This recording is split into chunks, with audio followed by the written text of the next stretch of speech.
What's going on, everybody? TheKennyDubz here with another Mega Man X Dive character overview video. Today we're going to be taking a look at Swimsuit Tron, as she released in Global a few days ago at this point, but I'm still going to go over her, so let's get started. Alright, so here we are with Swimsuit Tron. She's looking adorable as she usually does. As I stated before, I'm not too fond of the colors on Swimsuit Tron. I would like them a bit closer to the Gustav, but that's just me personally. It's just like a minor thing. And let's take a look at her skills. First up, we have Sand Sculpture B, a sand sculpture based on the Balkan Garat. Sand Sculpture B will automatically lock onto the target and provide supporting fight or disappear after after making 3 attacks or 20 seconds. This is based off of the fight at Lake Junin and Mega Man Legends 1, for those of you who have played that. For the modifier trips, we have Ammunition Expansion. The number of attacks the Sand Sculpture is increased by 1. I keep saying Sculpture by accident. It's Sand Sculpture. So it can get 4 attacks instead of 3. Enhanced Structure. Extend the duration of Sand Sculpture by 30%. And then we have Complete Penetration. Shots fired by Sand Sculpture B can go through terrain and obstacles, which is probably what you're going to have on most of the time. The other two aren't bad. Like, I honestly, I don't think this is really worth it at all. This is okay, but no, you probably won't be able to go through terrain and obstacles, like 100% of the time. Sand Sculpture Y. Create a sand sculpture based on the appearance of the Gakuto Kurabe Kai from Mega Man Legends 2. This is the fight on Pakti Village, I believe. I might have said the wrong name, but yeah. It deals 268% attack damage to all targets in its path. The damage will be reduced to 50% after penetration. Oh, did I? Oh, it doesn't tell you what the attack number is on this, because why would it tell me any useful information in-game? Okay, luckily the X-Dive wiki actually has relevant information to characters listed on it, and it's 151% attack damage, which is nice to know that it does that. So, you know, there's that. For the modifier chips of Sand Sculpture Y, we have Power Oriented. Damage rate is increased by 25%, and Sand Sculpture Y's movement speed is reduced by 50%. Speed Oriented, range increased by 25%. Sand Sculpture Y's movement speeds increased by 50%, which is probably what you're going to be using if you choose between this and this, to be honest. And then we have this one, Roost Prep Time by 20%, which you'll probably want this, because that makes it from an 8-second cooldown to like roughly a 6. So for the passive skills, we'll take a look over here at this. And Tron, this Swimsuit Tron is aimed more for a PvP setting, much like Swimsuit Furham is, and you can see that right here with her first passive, Sand Dance. When the character's skills hit the target, there's a chance to inflict defocus, and attacks have a 33.33% chance to miss the target. And that's going to be, you know, like one of the main gimmicks of Tron is to inflict defocus. We have Harden, increase the damage of Sand Sculpture Y by 40% after penetration, which you don't, it's okay. Sand Sculpture, the activation rate of Sand Dance, I don't know why I said Sand Dance, is increased by 50%. It doesn't tell us what the activation chance is in general, so luckily, again, critical information on the wiki. The chance is 37.5%, so roughly 38%, and it gets increased by 50% with this, so about a 56% chance to activate, which is real good. I mean, it's not 100%, but you know, it'll be good. And Sand Sculpture shot will inflict jump detect. Now, this is something that Regulatron has on her DNA, but I don't think that's on global yet. Cannot be removed. It ignores primitive shield on the player, and the target will have their skills disabled when they jump. So basically, if they jump while this is inflicted onto them, they just get hit with no skills. It's pretty good, right? And this is again why I was saying like Tron leans heavily more towards being a PvP unit, because this doesn't do anything in PvE, right? This doesn't really do anything either in PvE. So that's why I was saying she's more of a PvP type unit. Fortifying Entry Deny, gain a shield when using Sand Sculpture B, which can withstand roughly 103% attack damage, which is a pretty good shield. The Web Charm and Bathing Suit. When you hit a target that has defocus, the damage is increased by 20%. When the skill is disabled from the status from Sand Sculpture is activated, one positive status on the target is removed simultaneously, which is also quite good. So basically, this allows you to dispel a buff and deal more damage to the opposition while they're defocused from the effect of Sand Dance, which has, like a 56% chance to trigger. The downside is that you don't get the dispel a debuff if they're defocused by something else, because it needs to be the disabled status from the. Oh, okay, no, okay. I apologize. It says when the skills are disabled, so that's not the defocus. That's when the jump detect triggers. That's when it will they will try, and that's when it will cleanse a buff, which is also pretty good because those of you that played Mega Man Legends 2, is it Sand Sculpture Y? Hold on, triggers of B or Y? Oh, triggers of B. Okay, never mind. I was going to say that because like this, like you probably want to jump over this. You still probably want to jump over these with the shots from this as well. But I assume like these have some sort of tracking. So what I was gonna say doesn't even make sense anymore. So I'm sorry about that. I don't know if she has DNA in global, but we'll go over it as per usual. First up, mobility. The prep time is reduced for Sand Sculpture B by 20%. That's very nice. Sand Sculpture B is present on the field. Damage taken, damage is increased by 10%, damage reduced by 10%. I like this passive. It's not as good as Roll Casquette's passive for her summon, but this is still very, very helpful. Just reducing damage even more. You have a shield to reduce damage. You have your shield. You don't have a defensive passive on this. I'm thinking of Swimsuit for him right now. And then we have Sand Sculpture Inventory. Increase the number of Sand Sculpture B you can perform by 1, which is very, very nice as well. And then for the unique recombined DNA, we have Light Deprivation. When it calls defocus status hitting target and defocus status, remove all positive effects. This effect can only trigger again after 8-second cooldown.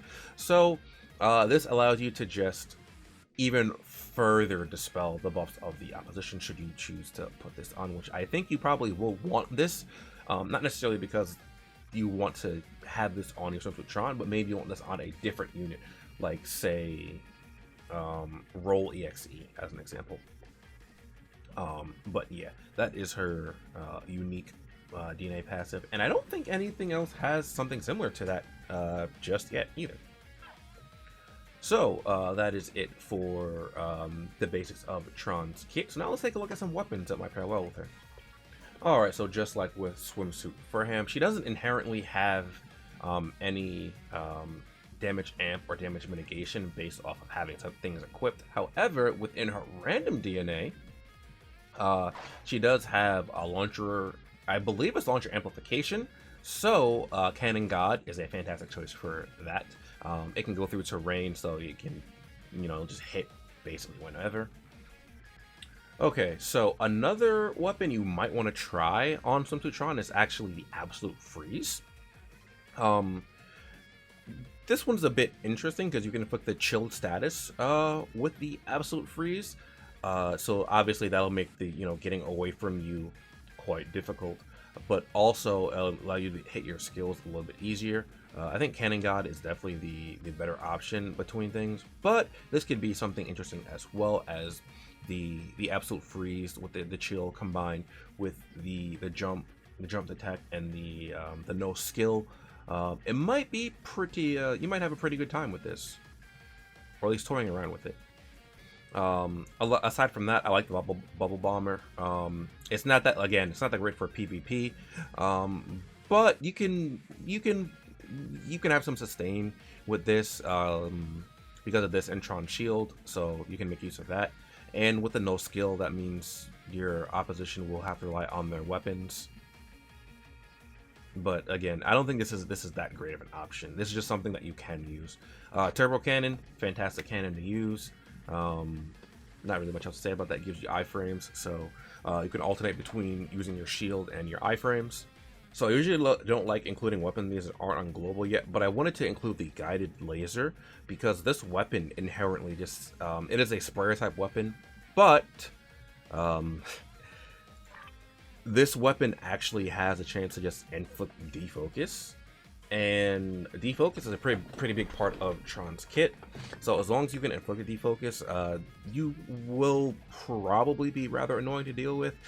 Again, like I don't really like including weapons in this that aren't in global yet, but I think this could be an option if you opt to use Swimsuit Tron as well in the you know, in the future. Aside from that, your other usual suspects, Gator Fangs would work well.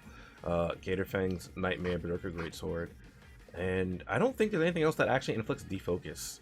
You can even use Double Sniper if you want, because, like I said with Swimsuit for a Hand, because Tron doesn't actually have an inherent boost to any weapon or inherent damage mitigation. There's a little bit more freedom with that, but that also means that you don't really get any bonuses for using things. Like you can use this as well. Or if you want to do something really, really painful, you can run Atomic Disintegration. It'll be painful for multiple reasons, because if they're inflicted with defocus, that'll be annoying. But also Atomic Disintegration puts you out of control, so that reverses your controls. And then on top of that, Atomic Disintegration just makes the game lag a lot. So it's going to be a very frustrating time for the opposition, even if one of those things isn't happening. Even if the lag isn't happening, them having their controls reversed on top of possibly just whiffing attacks on you, that's going to be very, very annoying to deal with.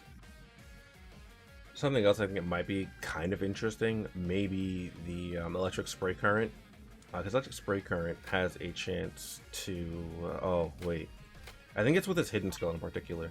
Yeah, with the hidden skill in particular, you can paralyze the target, and that means you can just more freely allow your skills to hit. And if your skills are hitting because they're paralyzed alongside the defense crush, that'll probably be pretty good for you. All right, with the weapon choices out of the way, let's go take a look at some cards. All right, again, kind of as per usual. But it's going to depend on what you're doing.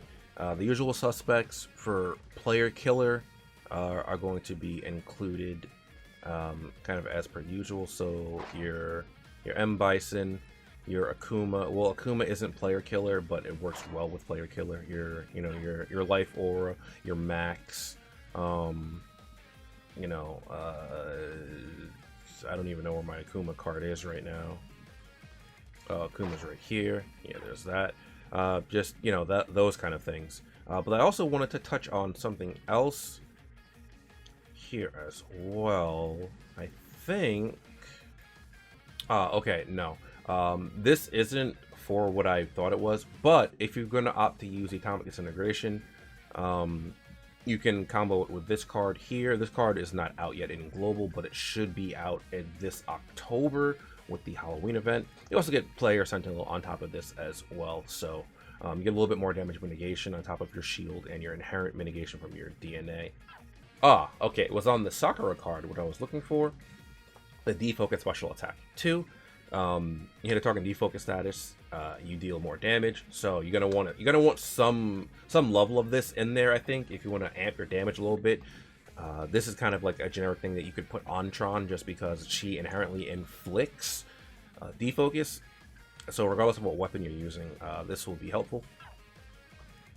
Poison, another option actually, and she has Burn Shield Special Attack 1, and I think this is a decent kind of a mid ground you could use as well, because if I see you like Swimsuit Tron, and depending on what weapons you have, I might just book it for the Preventative Shield, even if like I don't want Preventative Shield because of what you have.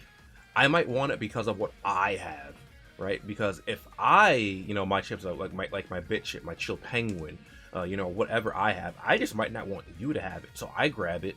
But little did I know, you wanted me to grab it because you have Preventative Shield Special Attack, right? This isn't like one of the better options, but this is something that you could consider, I think. Alright, I think that's about it for Swimsuit Tron for now. I like Swimsuit Tron. I think she's a pretty solid unit. Definitely, like I said, she's geared towards PvP. So if you wanted to get Swimsuit Tron, just be aware like she's much better for PvP than she is for PvE. As long as I didn't really mention either, she has long range, but I think her playstyle, you kind of want to play more. You don't just want to like brain off Unga Bunga and try to just do that, right? I don't think Swimsuit Tron will play like that. You want to play kind of like more zoning, maybe more kiting playstyle with her. So things like the, so you can make use of these, and then when the opposition tries to approach you, that's when you start hitting them with the defocus from your sand dance and like the jump attack, so that they get hit with no skill, and then like you try to go off from there. But yeah, that's just how I feel about it. So like you probably don't really want to get, like I said, too close. So maybe even Double Buster would work well on her. That might not be the most fun for you though, because maybe you want to use like her skills a lot more and get a little bit closer. But again, it's going to be personal preference what you want to use for her weapons. I've just said a few things I think might work. I think Gilded Weapon is probably one of the better options for her, just because I can also inflict defocus, because you want to have your defocus kind of maintained, especially if you're going to use defocus special attack cards. But the Gilded Laser is now getting level 1. I don't remember when it came out, so there's that. But that's it for this video. Hopefully you guys enjoyed. If you did, be sure to like, comment, and subscribe. It helps me out, helps the channel out, helps me grow, shows me you're enjoying the content. I'd like to thank my patrons, and those of you who support me as a YouTube channel member, as it's very, very helpful. Helps me continue to do what I do, and I appreciate the support. If you'd like to figure out how to support me through those means, you can do so down below the video and in the description. And I will see you guys next time. Later.